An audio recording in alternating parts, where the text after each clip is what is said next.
Hey guys, it's your average middle-aged American back again with another reaction video. This one is part 3.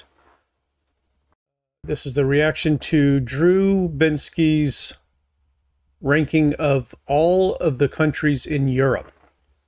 So this is part 3. If you haven't seen part 1 and 2, check them out. Part 1 is 1 through 10, and part 2 is 11 through 20. This is part 3. If you're new to my channel, it's anything and everything that interests me as an average middle-aged American, but generally speaking, most of my content is based on learning about Europe and the rest of the world. My wife and I plan to do some traveling, international traveling, when we go into retirement, and we're just trying to learn as much as we can about other countries and other cultures before we get on a plane. Simple enough jibber jabber. Let's get to it. Country number 21 is Poland. Poland is huge. You look at the map and you see Germany, which is where I am now, which is huge. But if you just look east of it, Poland is like almost as big. It's Eastern Europe. It's way cheaper. They're not even on the euro. They use the zloty. What I like about the money is every bill is small, and like the lower the account, the smaller it gets. They have really, really good food. Zapikanka, which is like this pizza thing. The bagel, as you know, today in New York actually came from Poland, these little circular things. I forgot the name of them, but they're all over the place. The beer is amazing. My favorite dish in Poland is pierogies, these little dumpling things, which you have to try. I can't explain how fresh this tastes. I'm telling you guys, pierogies are the best thing about Poland in the cuisine world. Warsaw is a really cool big city, but you have to get to Krakow. It's a university town, so it's very young. There's a lot of bars, there's a lot of restaurants, a lot of cool vibes there. Whoa, man, this is cool. This is beautiful. The old square in Krakow is one of the biggest in the world, and it's amazing. We feel good. We're just like hanging out, and it's beautiful here in the Old Town Square. Just feeling the vibes. The city's really cool. I love it. There's also a city called Wrocław. I know I pronounced it wrong, but it's really beautiful. Also reminds me of Prague. And I soon want to go to Gdansk, which is in the north. There's a lot of World War II history there, which I heard is awesome. But soon I'll be road tripping more of Poland, and I'm excited to experience more of the Eastern European flavor, which if you couldn't tell by this video already, most of my countries that are my favorite in Europe are all on the eastern side. It's just more interesting out here. And I say out here because technically I'm in East Germany right now, although Germany as a whole is Western Europe, but Dresden's pretty Eastern Europe, and it has Prague vibes. It was split when the Berlin Wall split the two sides of Berlin or Germany into two parts. This was Eastern Europe, so I still consider it Eastern, and I still like saying Eastern, even though Germany is Western Europe. All right, it's time to move across Europe to a little country called the United Kingdom. So Poland does not look anything like I expected it to. And that actually looks like a really nice place. I know that there's a big fear right now of this whole situation with Ukraine and Russia, and it's really looks like a very clean place, a very nice looking place. What are these things that he's talking about? What is that? What is that made out of? My favorite dish in Poland is pierogies, these little dumplings. What is that? Is it a dumpling? Dumpling things, which you have to try. What's inside of it? Let me know. If you know, let me know. Trying to learn, people. All right, it's time to move across Europe to a little country called the United Kingdom. Well, technically, I don't understand this whole thing with the United Kingdom. And perhaps you guys can help me. I get it. I understand that the United Kingdom is made up of England and Wales and Scotland, but I don't understand. Is the United Kingdom a country, and then the other areas are not countries? Are they considered territories? Is Scotland considered a territory? Is Wales a territory? Because I thought they were countries. I mean, is it normal to have a country inside of a country? As far as being governed by a country? I'm confused. I'm used to states and territories. You know, I've done some videos on England. I've done some videos on Ireland. I've done some videos on Scotland. I think I've done videos on Wales. Castles. I love castles. Anyway,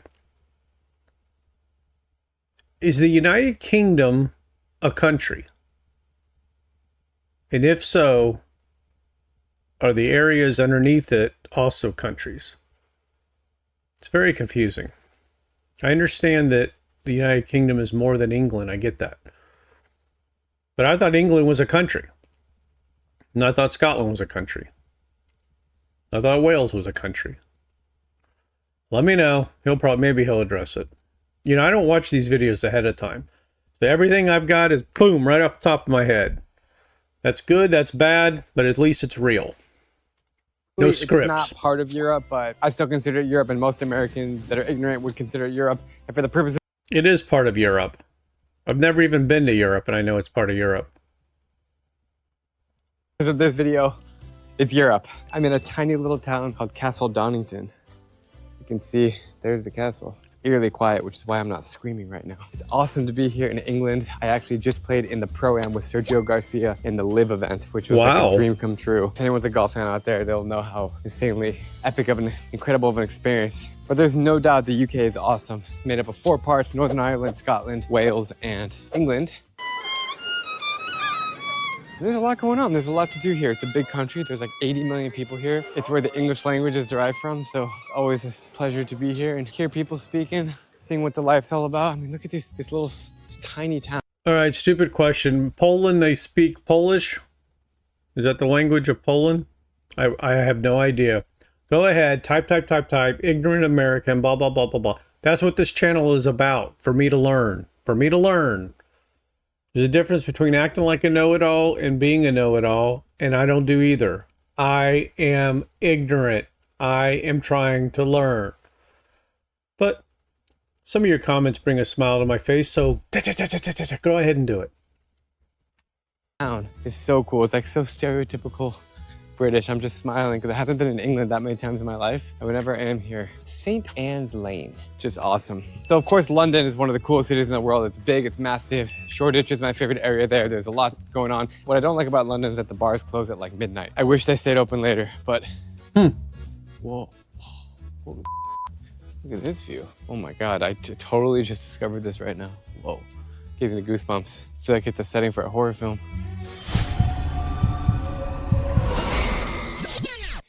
But I've never been to Wales, and I know all the Welsh people out there always tell me it's a country. Well, it's technically not a country by the UN, so I can't count it as a country. I'm actually not far from Wales. Maybe I'll drive there after this. Scotland's awesome. I've been there 4 times for golf trips, just driving around.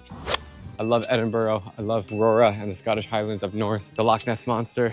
I will say the UK is ranked in the middle of all my European countries because I just haven't seen that much of it. And I would really love to see more as I get older and can appreciate things more, have a little more money to spend for nice hotels. Man, look at this. It's so epic. All right, that leads me into number 23, which is Hungary.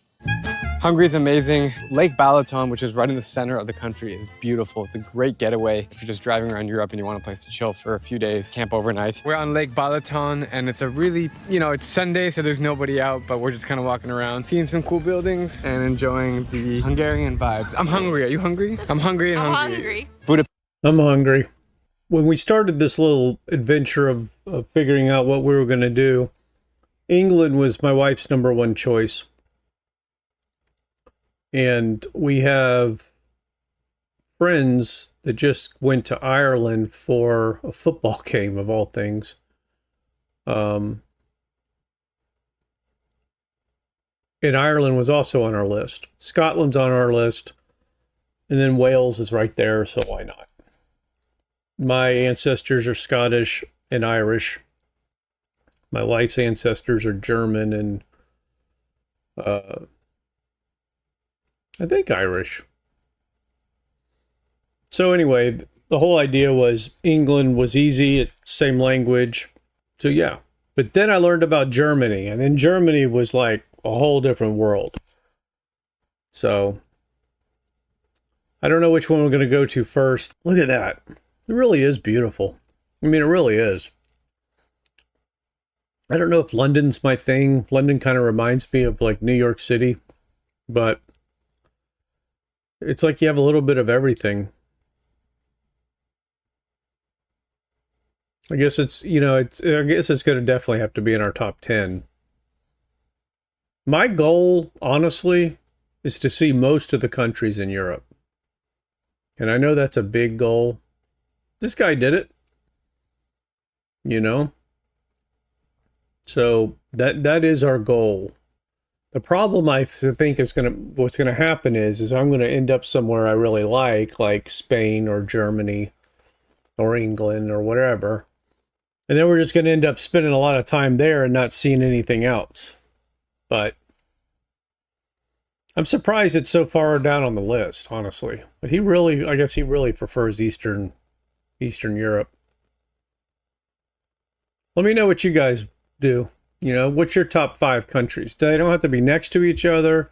Language doesn't matter. If you could only visit 5 countries, or you had a friend from America who could only visit 5 countries, you get a week in each country, what would the 5 countries be? Let me know. A little more money to spend for nice hotels. Look at this, it's so epic. All right, that leads me into number 23, which is Hungary. Hungary is amazing. Lake Balaton, which is right in the center of the country, is beautiful. It's a great getaway if you're just driving around Europe and you want a place to chill for a few days, camp overnight. We're on Lake Balaton, and it's a really, it's Sunday, so there's nobody out, but we're just kind of walking around, seeing some cool buildings and enjoying the Hungarian vibes. I'm hungry. Are you hungry? I'm hungry and hungry. Budapest, of course, one of the best cities in Europe, if not top 10 best in the world. That is the Hungarian for a few days, camp overnight. Am I sped up? What's going on? No? Man, he goes through pictures fast. Let's slow this down a little bit and see what's going on. Look at that. Look at that. Why are the pictures going so fast?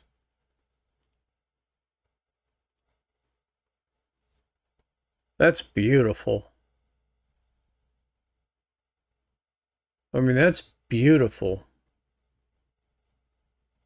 I assume that's like a Viking river cruise or something. Look at this place. I had no idea.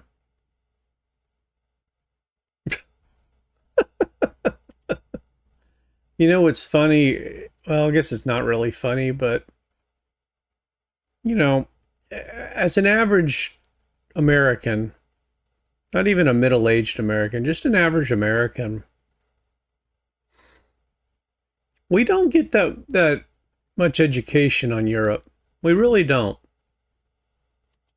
And I understand why in some aspects, and it's basically because America is so big.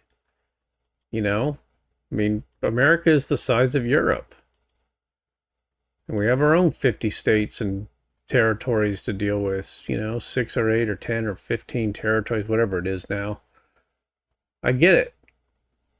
But we should still know more. When I think of Hungary, I'll be honest with you. When I think of Hungary or, some of these other countries, mostly, including mostly the Eastern European countries, I just didn't have this vision at all. I just felt like they were even maybe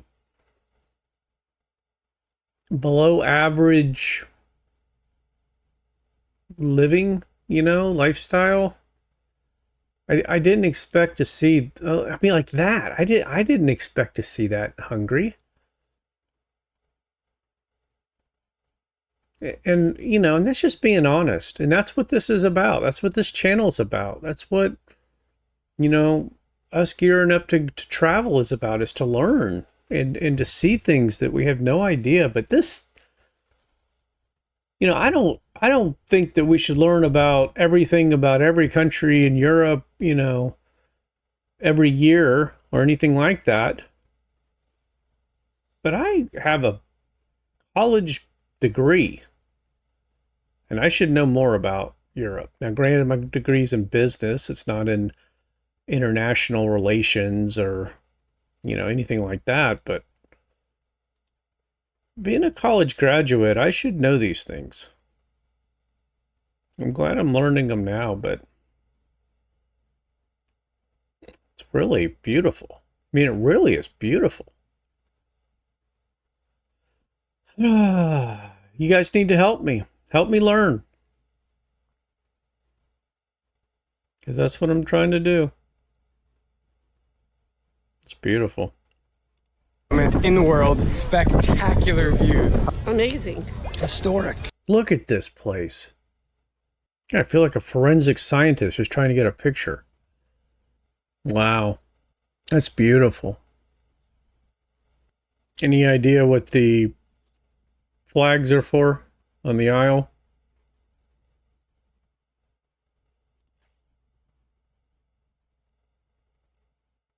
Sorry I'm jumping around so much. It just goes so fast that I can't really see what's going on. The Jewish quarter is thriving. There's so much to do. The ruined pubs are amazing, where you can have a drink in these like World War II bunkers. Wow! Every room in here is cool. different. It's so cool. You got an amazing medieval castle district there. People are nice. It's like in the Schengen zone and in the EU, but they use forint as their currency, and like things are very different there. It's the weirdest language in the world.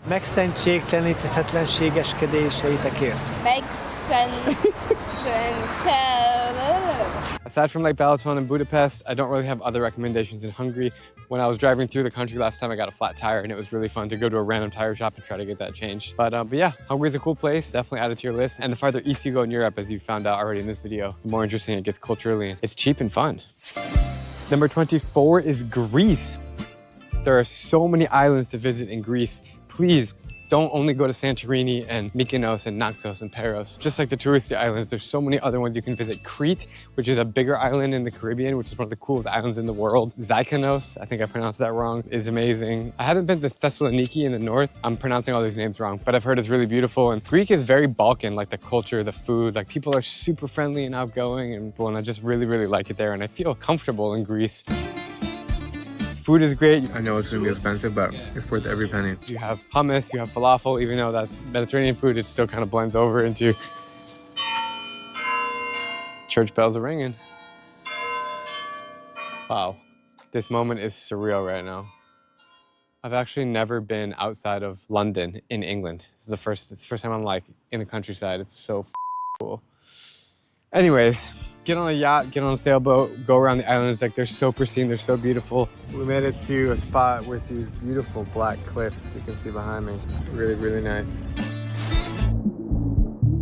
Of course, like, you have history, like Greek gods. You have the Parthenon, the Acropolis in Athens. They don't miss Athens, don't skip it. It's really, really, really cool. And you get the same goosebumps that when you see the Colosseum or you see the Eiffel Tower or Taj Mahal, Great Wall of China. It's that cool. The Acropolis of Athens is so beautiful, and this is a very, very special experience. That leads me to country number 25, Bulgaria. Now it's time to explore Sofia. The only time I went, I was super sick when I was in Sofia for a few days, and that wasn't so great. And then I got scammed by a taxi driver, which was awful, really awful. He rigged the meter, and so he charged me like 100 euros, and it was supposed to be like 20 euros. And just gave me a really sour taste in my mouth about Bulgaria. But you know what? I have a feeling that if I go back, it's going to be incredible. I know the people there are cool. Oh my God, I'm stepping on graves. I just realized that. That's no bueno. The people in Bulgaria are cool. I've met many of them, and I just know that it has like this vibe, and it's just pulling me to come back. It's on the Black Sea, so you have cities like Varna and Burgas, which are like cool party cities on the sea, which is awesome. Bulgarian food is great, very meat heavy, very thick soups, stews, lots of beer. And I don't know, for me, like, no one knows about Bulgaria, and that is what makes it cool. I mean, everyone knows about England, everyone knows about France, but Bulgaria, like, why not give it a chance? Number 26. Well, it definitely isn't as beautiful as Hungary. And you got ripped off the last time you were there, so I don't know. Is that a fair assessment of Bulgaria? You guys tell me. If you could only go to Hungary or Bulgaria, which would you go? Would you go to Bulgaria or would you go to Hungary? I think I would choose Hungary. Of course, I like food, so it's probably subconscious. Number 26 is Denmark. Look how charming this place is. We got parks, Ferris wheels, people here with their families, food. This is a great Danish experience. A beautiful Scandinavian country. Copenhagen was one of the first cities I ever went to in Europe. I just love how bike friendly it is. It's so clean and safe and neat, and everyone dresses nice, you know, the Scandinavian vibe with like the blonde hair on the side and collared shirts, and everyone looks like they're just going out on a date every night. It's funny. Denmark underratedly has some of the best food in the world. They have these open-faced sandwiches that are really good. They have these really nice little sausages. Somehow the Danish sausage is better than anywhere else that I had in Europe. And Danes are super friendly. They speak perfect English. It's just a pleasure. Better sausage than Germany? Come on, guys. Let me know what's going on there. Is that right? I thought Germany was like the sausage capital of the world. Let me know. We're hanging out with them. Wow, 8.8 seconds. Every time I'm with Danish people, it's a great scene every time. There's a town in northern Denmark called Skagen. It's actually where two oceans meet. I took my grandparents there, and it was their first time to Europe. It's a nice experience, and it's a part of history. And I took them to Copenhagen because they really wanted to go when they were 85. And that was, to this day, is one of the best trips I've ever taken. And if you ever get the chance to travel with grandparents or parents, I highly recommend you to do it. I'm so happy to be here with you. We're happy that you're with us, too. Denmark's a really, really cool country, and it's also the gateway to get to Greenland, which I'm trying to go back to Greenland soon. That's nice. I miss my grandparents. I wonder if he still has his grandparents. Don't ignore your grandparents, folks. You'll miss them when they're gone. I didn't ignore mine. I'm not saying that I did, but like most people, I wish I had spent more time with them. I can't imagine going to Europe with my grandparents. My grandmother lived to 97 in her own apartment. She was a Spitfire. So yeah, really, really cool place and really underrated place if you're trying to start in Europe and if you want like a fresh, clean place to go with easy to road trip, easy to get around. It's a pretty serious muscle car for Denmark. It's a really, really cool country, and it's also the gateway to get to Greenland, which I'm trying to go back to Greenland soon. So yeah, really, really cool place and really underrated place if you're trying to start in Europe and if you want like a fresh, clean place to go with easy to road trip. I thought Greenland was owned by America. Hold on. Oh, I'm just kidding. Relax.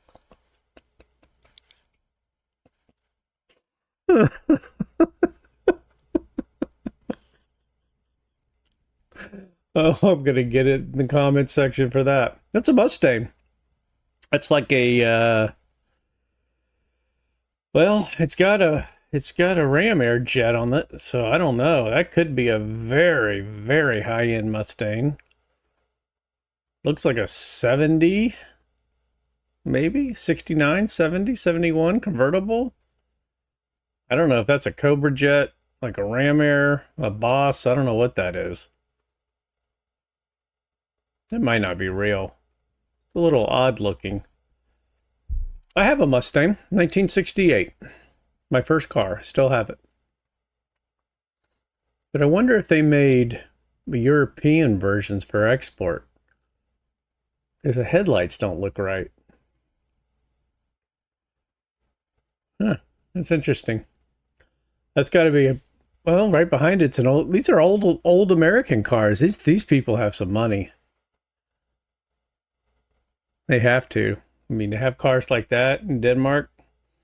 I mean, in America, those cars are 30 to 200,000, depending on what they are for old classics, normal classics. I mean, they go into millions, but realistically, you're probably 25 to 250 for normal.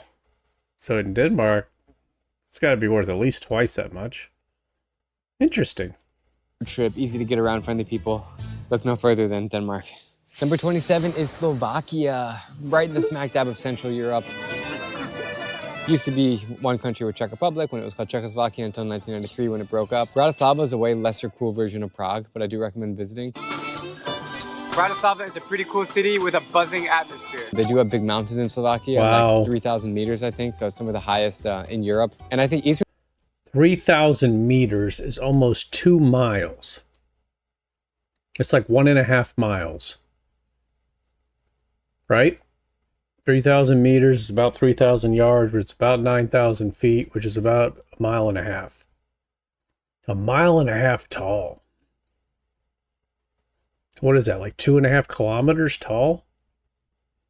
Oh, well, 3,000 meters, it'd be 3 kilometers. Duh. Wow. That's 900 stories. Eastern Slovakia is cool. There's a city called Košice, which is like, yeah, there's like gypsies and it's not like super fancy, but it is cool and hip. And it's just a nice place to check out. And Wow. I don't know, I think it's beautiful countryside in Slovakia and I like driving through. And because I have such a fascination with that whole country, I don't know, Slovakia is just one of those like middle ground countries. And here's a cool fact. You could visit Vienna and Bratislava within a 1 hour drive. They're the two closest capital cities in the world. So you could have breakfast in Vienna, lunch in Bratislava, and then you can have dinner in Budapest or Prague. All three. Number 28 is Estonia. And once again, I have to keep my voice down because it's really weird, like shooting in Europe in general. This is a side note. It's like everyone kind of stares at you. Everyone's really private and they don't really like people that are obnoxious and they look at you funny.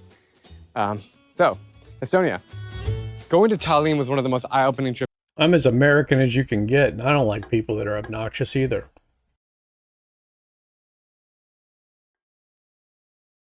I mean, that's doesn't matter where you live. I gotta tell you, I'm pleasantly surprised. I did not expect. I don't know about Bulgaria. I don't think Bulgaria is for me, but these other places are really pretty, really nice looking, really interesting. Really, really shocked at Hungary. Hungary looks like a beautiful place.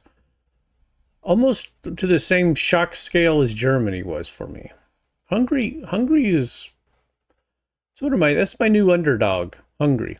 Trips ever, and I went back in 2012 when I was only 1 year old. I took the boat from Helsinki, which was awesome. You can just take a 2 hour ferry. Everyone's there just buying like booze and stuff because it's way cheaper to drink in Estonia than it is in Finland. It's a country in the Baltic region, which is right near the Baltic Sea. But yeah, going back to Tallinn, it's a medieval town. It's got one of the most preserved medieval vibes of any city in the world. It's cool. There's like this young population. It's like really techy there. Like the headquarters of Skype is there, even though Skype is kind of dead. I think there's another big tech headquarters in Estonia, but very lovely place, easy to get around. It's a tiny country and the young generation speaks English. And it really is just one of those places that you'll visit and you're like, whoa, this is a really, really cool place. I can't wait to see more. Food is heavy. They like their blueberry jams and yeah, it kind of bleeds over from Russia a little bit, but can't have any better things to say about Estonia and a country that I really hope to go back soon. Number 29 is Latvia, just the next country down. How do you say bye in Latvian? I think Latvia is super interesting. There's a town called Sigulda, which is about 30 minutes outside Riga. It's like a little resort town, like an outdoorsy town, fancy town. We're standing on top of this like 13th century castle, and in about an hour, we're gonna bungee jump from this height. No. I have really great memories from Latvia. I also went to this really cool lake. The capital, Riga, is another really cool city. It's really historic. There's beautiful castles like that one that I'm walking around. There's a lot of like cool bars there, cool restaurants. The Baltics all blend together, kind of. So that's why they're all kind of pushed in this section of the video. But I have a lot of friends from Latvia randomly. A girl on my team named Annette is from Latvia. She's awesome. How's life? So peaceful and amazing. And yeah, it's just nice to drive around Latvia, road tripping. It's just a really cool place. I think you'll be pleasantly surprised driving around the Baltics. It's really clean, safe, and lots going on. Which leads me to country number 30, Lithuania. It's about 38 degrees outside, and we're gonna explore. Lithuania is special to me because I am Lithuanian. My great-grandmother came from a little town where the Jews used to live outside of Vilnius, which is the capital. So I actually went there and found the synagogues, and it was really, really special. So it has a soft place in my heart. I did have a bad experience in Lithuania one time. I was trying to get the Belarus visa back in 2015 when Americans needed visa. On the website, it says express visa takes 1 day. I also called them, and it said it takes 1 day, but she told me it takes 3 days for me. And I asked her why, and she pointed to my passport and said I'm American. I got denied, and I had to go to Tallinn, got denied, and finally picked it up in Riga. So I just had a really bad experience at the embassy there, but that's not a reason to hate the country. Once again, Baltics region, these countries are all right next to each other. It's like Estonia, Latvia, Lithuania, boom, boom, boom. You can't really have a bad time there. I mean, it's like one of those places where the more you don't know, the better the experience is. Well, it sounded like you had a bad time there. What is that, a cemetery? What is that?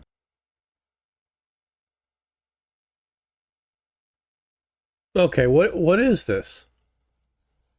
Are these like retired crosses, or is this like a cross shop? Is this like a place that sells crosses? Or cemeteries or something? If you know what this is, let me know. I mean, this can't be a cemetery. Everything's too close together. Are these like recycled crosses? Is this a very religious country. That's pretty neat. Whatever it is, it's worth checking out, taking a picture of. Let me know what this is. I'm curious. This is where the more you don't know, the better the experience is. You just go with an open mind, a willingness to learn, meet some people, experience the culture, and that's it. And it's just really, really, really charming that way. I also randomly have several Lithuanian friends that I've met over the years, so that's kind of cool. Hope to go back there sometime soon and really get to explore more, not only of Vilnius, but of the Jewish history there and just around the country. It's easy to explore by car, it's just like super quick. All right, I'm gonna pause here because I'm about to travel to a nearby country for a very special music festival that I haven't been in 9 years, and I'm gonna continue from there. See you shortly. Number 31, Belgium.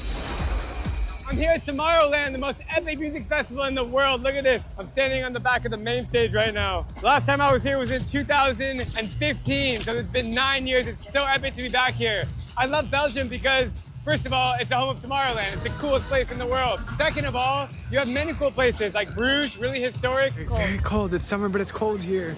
You have Brussels, which is a beautiful capital city. You have Ghent, which is the Flemish-speaking part of Belgium, which is not French. They actually speak Flemish, which is more like Dutch. And everyone's super friendly here, very outgoing. It's an amazing place, great road trip country. You even have the coastline if you want to go drive down the coast. I mean, how could you go wrong with Belgian waffles, Belgian chocolate, Belgian beer? It's awesome. As I walk down this hill, I'm going to continue telling you about Belgium. And as we hear Lincoln Park in the background, it's one of those places where everybody speaks multiple languages in this country. Lincoln Park is was amazing in concert. I saw Lincoln Park with Metallica and Limp Bizkit and Mudvayne, and I mean, all of them were amazing. Metallica was insane, but Lincoln Park was fantastic. Limp Bizkit is surprisingly good live. I don't know if they're playing there or if that's just a DJ, but of course Lincoln Park's not the same anymore, but standard rock and roll tragedies. Because they grow up learning English, French, Dutch, German. It's so cool for that reason. Wow. Bonjour Bruges. When you come here, you instantly feel comfortable with the people. But I gotta say, my favorite place in Belgium is probably Bruges. It's like a beautiful, perfect little charming town that you could spend hours and hours walking around and get lost in the side streets. Oh man, this is so cool.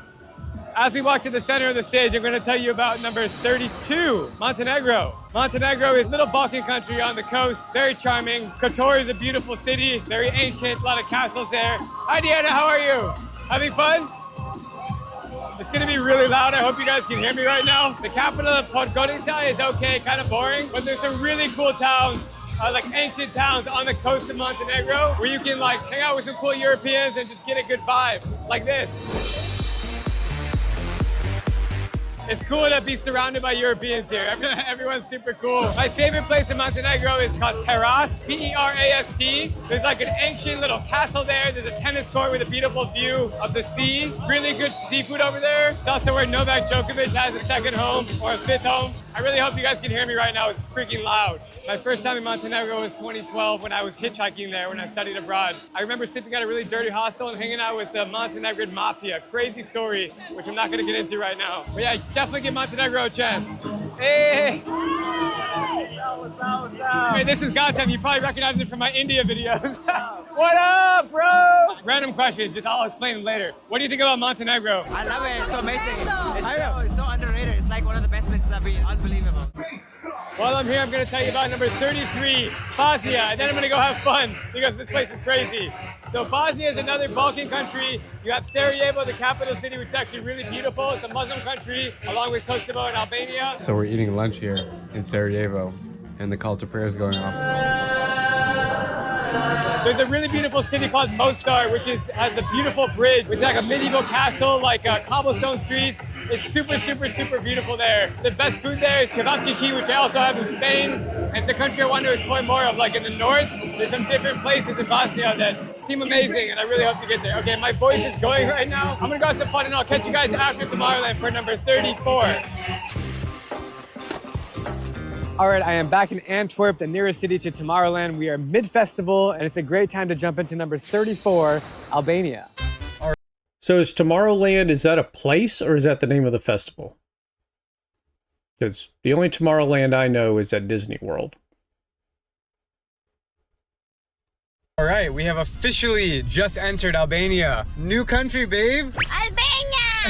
Albania is a strange place because in the Balkans, but it's kind of like Italian culture, but it's kind of like Turkish culture. It's like all mixed together. Turkish because it's a Muslim country. It's one of 3 Muslim countries in Europe, predominantly Muslim, that is. Italian because it's right across the sea from Italy, and you'll find a lot of coffee shops and really like Italian vibes, and even some people speak Italian in Albania. It's really cool. In the Balkans, you're next to Montenegro, you're next near Serbia and Kosovo and Macedonia, so it's a really cool mix of places. In the north of Albania, you have the mountains, which I visited. It's awesome. There's a town called Shkodër, and if you go like 2 hours east of Shkodër, I met these ladies who are actually cross-dressing as men, but they're not trans, and they're called Berneshas. It's a super interesting story. You just hear it just chopping wood in half. Just making a living, probably. It's an interesting story. I don't even know that that's really cross-dressing. They're just not trying to look feminine. Oh, I'm not strong enough, clearly. It's just something deeply rooted in Albanian culture because male's the dominant figure of the family, and if there's no male figure in the family, then they become male. Then you have Tirana, the capital, which is just like a bustling place. It is so hot here. Holy shit.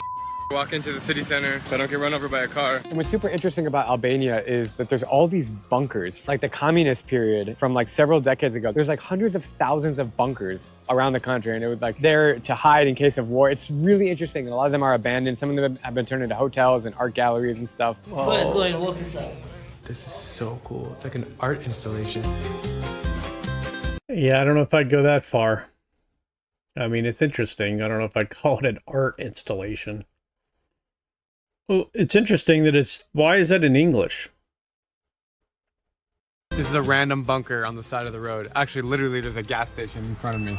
So we're literally on the side of the road. I'm gonna go inside this one. Whoa, there's like a door here. The fact that there's over 500,000 bunkers in this country freaking blows my mind. It's so weird. Albanian people are really warm and friendly, and food is good. And there's beaches in the south, which I really... It looks like a neat place. Any idea why they didn't just bulldoze the bunkers? Anybody know? I mean, why wouldn't you just clear the land? I mean, they're obviously not historical, preservation sites or anything.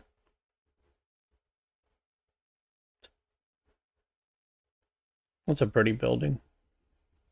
Let me know. really need to visit. Number 35, Macedonia, or as I now call it, North Macedonia, another Balkan country. I gotta say, Skopje, the capital, is one of the weirdest cities in the world. There's all these statues, like really nice looking, realistic statues. All along the banks of the river here, there are like, this bridge has like 50 statues, and then this walkway has another 50. Statue, statue, statue, statue, statue, statue, statue. Oh, and the other bridge has statues. Look at that. Statue, statue, statue, statue, statue. Was it communist? Because if it was communist, then that's kind of their thing, isn't it? Let me know. I'm just an average middle-aged American. Statue, statue, statue, statue, statue, statue. It's a weird place. It's a strange place, and I wonder if they took all that money that they put on statues and put it to something else. I don't know how needed the statues are. Anyways, the coolest lake in Europe is called Ohrid. It's a really clear freshwater lake. You can go diving in it, cliff jumping, and just have a day on the water. It's really, really awesome. That was my favorite thing about Macedonia by far. And overall, it's just a really chill, cool, small country, easy to road trip, Balkan vibes, good food. I highly recommend Macedonia. I actually think it's super underrated, and it's one of my favorite Balkan countries. I think I'm gonna be heading back there really soon. By the way, how cool is this central train station in Antwerp? It's one of the oldest in Europe. This little square here is very charming. Number 36, Cyprus. So you have North Cyprus, which is like Turkish Cyprus, and Southern Cyprus, which is Greek Cyprus. Right now, I'm standing on the Greek side of Cyprus. Very different. There's a border that splits between the two. Could not be more wildly different, the two different areas of Cyprus. But Cypriot people are amazing. The food is great. It's a vacation spot for most Europeans. They go there, they hang out. There's beaches, there's wine. Cheers. Yes. But yeah, if you're in the southern part, you're gonna feel like you're in Greece, and the northern part, you're gonna feel like you're in Turkey. I mean, like Muslims, they use Turkish lira, they don't drink alcohol in the north, well, at least not that much. There's a cool castle in the north, it's called Kyrenia. And then Nicosia, the capital city, is really cool. It's lined with coffee shops. Everyone's like really friendly and outgoing in Cyprus. It's really close to like Lebanon and Israel and Palestine. It's just like right across the sea. It's literally like a 20-minute flight, so it's just right there. But it's in the Mediterranean and it's a beautiful spot, and if you're looking for a nice vacation holiday, you probably shouldn't get hit by a car. You wanna just really have a nice time under the sun, then I think Cyprus might be your answer.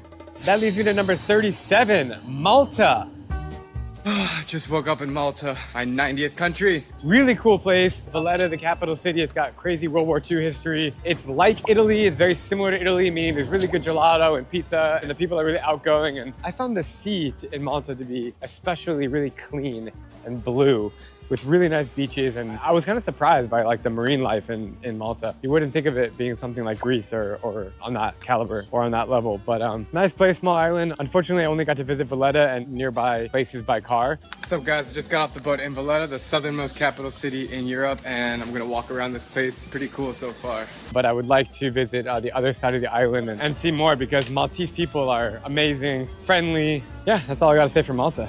Number 38 is Kosovo. We are just a few minutes away from the border of Kosovo, which is gonna be amazing. Our 84th country together, we gotta add them up. I know right off the bat, all the Serbians are gonna comment and say that Kosovo is not a country, that's part of Serbia. I don't care about politics, I'm counting it as a country because a lot of UN nations give it recognition, like the US. The United States formally recognized Kosovo as a sovereign and independent nation. Kosovo is awesome. It's very similar to Serbian culture. It's Balkan. The capital, Pristina, is a cool place. There's a lot going on there, nice people, but Prizren. Do they have their own military?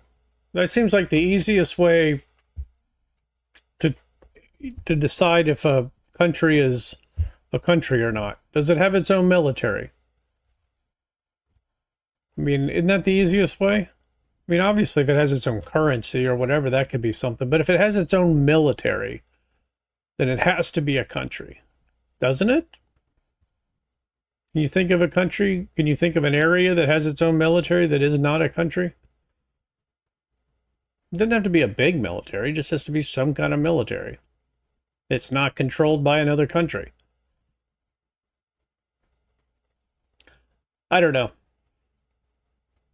I'm assuming these are all real tiny little places, right? In the scale of things, like all of these little countries add up to the size of Poland. Is that right? I'm not looking on a map.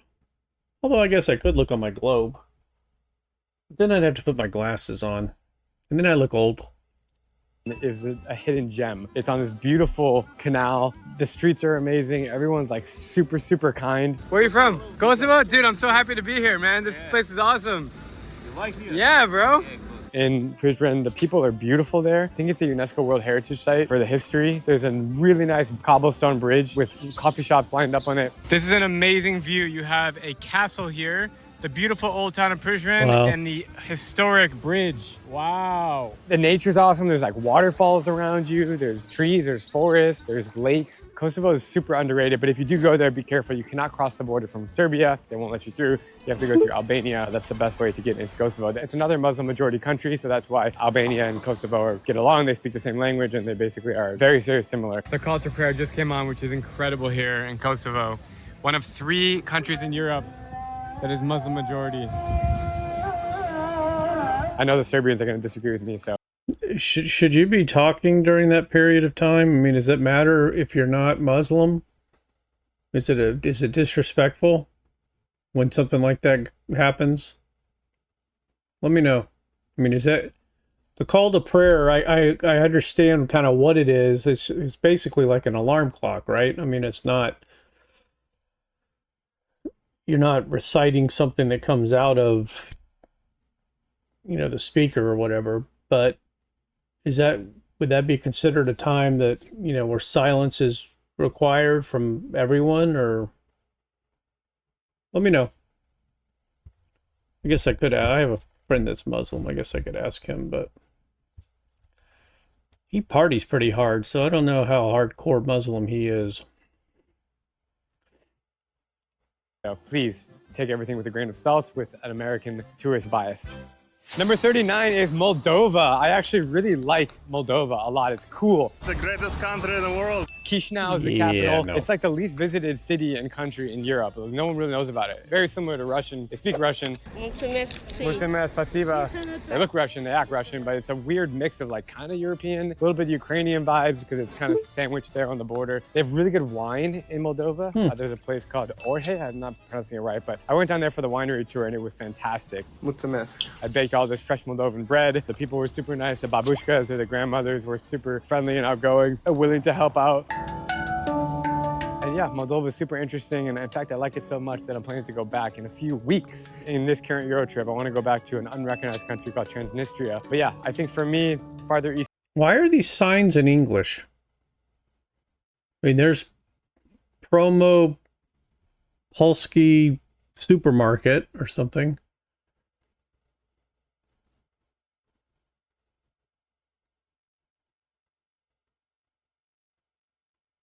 Is English becoming more? I understand it's not the first language of most countries, but is it becoming a lot more widespread? Is it more normal now than like 20 years ago for normal people in other countries to understand English? Or is it just because he's going to touristy areas? Let me know. The east you go, the more interesting you get, the weirder it gets, the more Soviet it feels. And it's something that I hope to see more of because I like different things. All right, guys. Well, there you go. That was part 3. I got to tell you, I'm really, really surprised. I'm really surprised at Eastern Europe. Super surprised about Hungary and some of these other countries. I mean, I know places like Denmark and Belgium are going to be nice, but I wasn't expecting Hungary. And a lot of these small little countries look like they'd be very interesting, very cool, you know, even just to spend a day or two in. Just to say you've been there and kind of experience it. I get it. I get it. I mean, it's so cool he gets to go all around the world doing this. So if you got anything to add in the comment section, I appreciate it. Any help? We keep it civil down there, but we do try to help each other learn more about other countries and other cultures. I can put in a little bit of input for America. I also try not to get too defensive. And that's about it for this one. I appreciate all of you guys. I will see you on the next one. Take care. Thanks for checking out my video. I hope you enjoyed it. Can you believe that we now have over 1,000 subscribers and over 100 videos in our YouTube library? Me neither. It's been less than a year and this channel has grown so rapidly. What's more important than the number of subscribers is the quality of subscribers. Our subscribers are knowledgeable and generous with their time. They teach us about their country and their culture from their firsthand experiences. See, over 95% of my subscribers live outside of the United States. So we're getting information firsthand. If you haven't subscribed already, hit that button. I think you'll enjoy it and it doesn't cost you anything. If you'd like to see other videos similar to this one on the same country, click here. If you'd like to see some videos on some other countries in Europe, click there. Want to see some of the most beautiful castles and cathedrals in the world? They're over here. Want to check out the United States? We're down here. I appreciate you, and I will see you on the next one. Take care.